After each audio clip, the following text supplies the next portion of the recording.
नमस्कार प्रिय दोस्तों, मैं दौलतराम सारस्वत आप सबका इस YouTube चैनल पर स्वागत करता हूं। आज ज्योतिषीय कार्यक्रम में लेकर आया हूं, कुंडली में इन ग्रहों का समावेश हो जाए। कुंडली में इस प्रकार से कुछ योग है, इनके बनने से जातक को जीवन के अंदर भूत प्रेत पिशाच से संबंधित पीड़ित होना पड़ता है, नजर दोष से संबंधित पीड़ित होना पड़ता है, नकारात्मक ऊर्जाएं, ऊपरी हवाएं, भूत प्रेत बाधाओं से संबंधित उसको परेशानी उठानी पड़ती है, पीड़ित होना पड़ता है।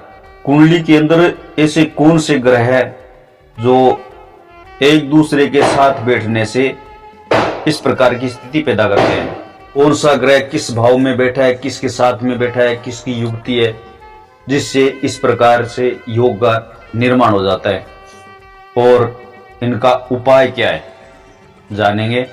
इस चैनल को अभी तक सब्सक्राइब नहीं किया है तो कर ले, और जिसने पहले से कर रखा उनको बहुत बहुत धन्यवाद। वीडियो को लाइक जरूर करें। यदि लगन भाव पर मंगल ग्रह की दृष्टि हो, मंगल ग्रह षष्ठम भाव में बैठा हुआ, सप्तम भाव में बैठा हुआ, दसम भाव में बैठा हुआ, लगन भाव को पूर्ण दृष्टि से देखता है। लगन भाव पर मंगल ग्रह की दृष्टि हो और छठे भाव का मालिक लगन भाव में हो या सप्तम भाव में हो या दसम भाव में हो तो जातक जादू टोना नजर दोष से पीड़ित होता है। यदि लगन भाव में राहु और चंद्रमा की युक्ति हो, राहु से चंद्र ग्रस्त हो और लगन से पंचम भाव में या नवम भाव में शनि मंगल बैठे हुए हो, या तो पांचवें भाव में बैठे हो या नवम भाव में शनि और मंगल बैठे हुए हो तो जातक भूत प्रेत पिशाच आदि की साधना करने वाला होता है, पिशाच आदि को अपना इष्ट मानता है।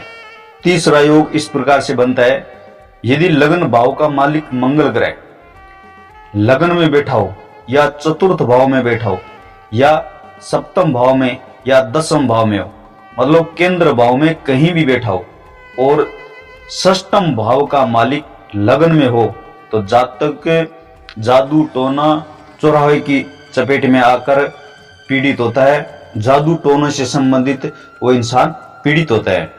चौथा योग इस प्रकार से है, अगर देवगुरु बृहस्पति लगन में या चतुर्थ भाव में या दसम भाव में बैठा हो और किसी केंद्र भाव में मांदी बैठा हुआ हो, जातक के किसी देवता की उपासना से, देवता से साक्षात होने से पीड़ित होता है। पंचम योग इस प्रकार से है, सप्तम भाव का मालिक शनि शुभ ग्रह के साथ लगन भाव में चर राशि का होकर बैठा हो तथा चंद्रमा पाप ग्रह से दृष्ट हो तो जातक भूत प्रेत पिशाच आदि का साक्षात्कार होने से उसे पीड़ा उठानी पड़ती है, इस चीजों से पीड़ित होता है।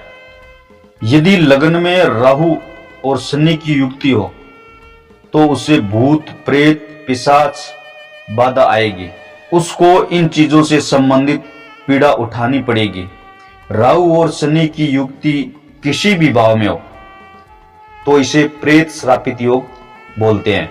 सातवां योग इस प्रकार से है, चंद्रमा राहु के साथ लगन में हो, राहु चंद्रमा की युक्ति होकर लगन में शनि मंगल त्रिकोण में हो, या चारों ग्रह लगन में बैठे हो, राहु चंद्र शनि और मंगल, या राहु चंद्र लगन में हो, मंगल शनि पंचम भाव में हो, राहु चंद्र लगन में हो, मंगल शनि नवम भाव में हो, लगन किसी राशि का हो, इस योग में जातक भूत प्रेत पिशाच से पीड़ित होता है, उस पर इन चीजों का असर होता है, इन चीजों से संबंधित बाधा आएगी।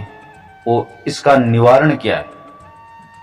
निवारण के लिए हनुमान जी की उपासना करें या भैरव जी की उपासना करें तो अपने इन चीजों से बच सकते हैं। आपको ये जानकारी समझ में आई है तो इस वीडियो को लाइक जरूर करें, शेयर करें। जय गणेश।